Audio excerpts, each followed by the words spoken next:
Konsentrasi pemerintahan Prabowo hari ini adalah menyukseskan program makan bergizi gratis, menyukseskan sekolah rakyat, menyukseskan Koperasi Merah Putih, dan masih banyak lagi program-program yang lain.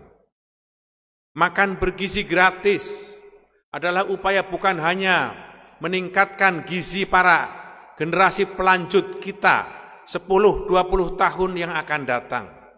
Tapi makan bergizi gratis diharapkan juga bisa meningkatkan gairah ekonomi di daerah-daerah.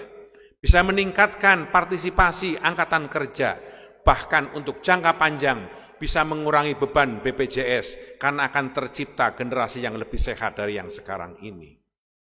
Memang dalam program makan siang gratis yang sekarang dikerjakan dan sudah mulai puluhan juta orang menikmati, siswa, ada beberapa catatan, ada beberapa kekurangan, dan itu pemerintah tidak menutupi hal itu, tetapi pemerintah akan terus memperbaiki setiap masalah, setiap komplain, setiap problem yang dihadapi di lapangan.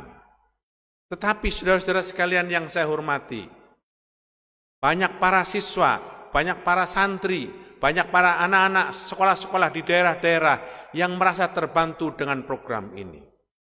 Bayangkan, mereka sekian tahun tidak pernah makan pagi untuk berangkat ke sekolah, kemudian mereka sekarang makan siang, makan bergizi gratis, dengan menu yang dianggap memenuhi gizi yang cukup. Maka itu diharapkan dalam 5-10 tahun yang akan datang akan tercipta generasi yang sehat. Inilah yang dilakukan oleh pemerintah Prabowo dalam masa kepresidenannya beliau. Memang program ini adalah program bagaimana menanam masa depan agar generasi yang akan datang akan tumbuh kuat, sehat.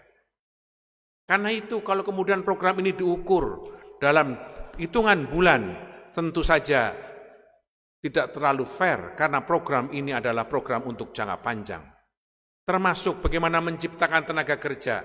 Banyak ibu-ibu di daerah-daerah, banyak emak-emak di kampung-kampung yang tadinya tidak memiliki pekerjaan, sekarang memiliki pekerjaan untuk membantu menyukseskan program makan siang bergizi. Banyak warung-warung, banyak toko sembako, banyak telur ayam, beras, sampai sayur-mayur dan bumbu-bumbuan, serapannya begitu tinggi, itu diharapkan akan menjadi penggerak ekonomi di daerah-daerah. Harapan kita semua, PIRA ikut bersama-sama menyukseskan program ini. Apa yang menjadi komplain, apa yang menjadi catatan, bahkan apa yang menjadi masalah di lapangan, pemerintah tidak menutup mata, pemerintah mendengar, pemerintah mencatat, bahkan Presiden Prabowo memperhatikan semua sisi yang seperti sekarang ini menjadi berbagai macam keluhan di lapangan. Akan tetapi, percayalah bahwa maksud yang luhur, maksud mulia ini tidak akan tergoyahkan oleh berbagai macam pandangan-pandangan tersebut, karena kita harus terus memperbaiki upaya dengan maksud yang luhur itu, dan kita yakin pada suatu masa generasi emas Indonesia akan tercapai dari program makan siang gratis ini. Saudara-saudara sekalian yang saya hormati, demikian juga dengan sekolah rakyat. Sekolah rakyat adalah upaya pemerintah yang merupakan institusi yang paling bertanggung jawab terhadap penyelenggaraan pendidikan atas rakyat, atas bangsa. Undang-Undang Dasar mengatakan bahwa salah satu tanggung jawab pemerintah adalah mencerdaskan kehidupan bangsa. Karena itu pemerintah harus menyelenggarakan pendidikan yang dimaksudkan untuk menyelenggarakan proses pendidikan kepada rakyat. Mahkamah Konstitusi menyebutkan yang dimaksud dengan pendidikan adalah 9 tahun pendidikan dasar, 6 tahun SD, 3 tahun di SMP. Karena itu sekolah rakyat adalah upaya untuk memberikan pemerataan pendidikan kepada seluruh lapisan masyarakat.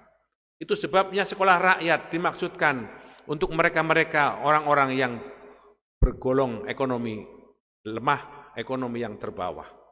Jika itu dilakukan, maka ini adalah upaya pertama kali dalam sejarah Republik Indonesia usia 80 tahun yang pemerintah menyelenggarakan pendidikan khusus untuk mereka anak-anak yang tidak mampu dan kurang mampu. Termasuk bagaimana melakukan upaya untuk menyukseskan Koperasi Merah Putih yang sekarang sedang dalam penyelenggaraan dan persiapan untuk dilakukan pematangan. Koperasi Merah Putih adalah upaya untuk memotong siklus peredaran perekonomian agar masyarakat desa bisa menikmati pasokan harga kebutuhan dengan jangkauan yang lebih pendek dan harga yang murah. Itu sebabnya Koperasi Merah Putih adalah bagian dari upaya kita semua. Semua itu dilakukan oleh pemerintah Prabowo Subianto sebagai upaya agar pemerintah ini bisa memberi pelayanan kepada rakyatnya terbaik. Apa yang diinginkan oleh pemerintah sekarang ini? Pemerintah menginginkan selama kepemimpinan Prabowo Subianto rakyat sehat. Selama kepemimpinan Prabowo Subianto rakyat kuat, rakyat makan, rakyat cerdas, dan rakyat tebal dompetnya. Download Tribun X sekarang, menghadirkan lokal menjadi Indonesia.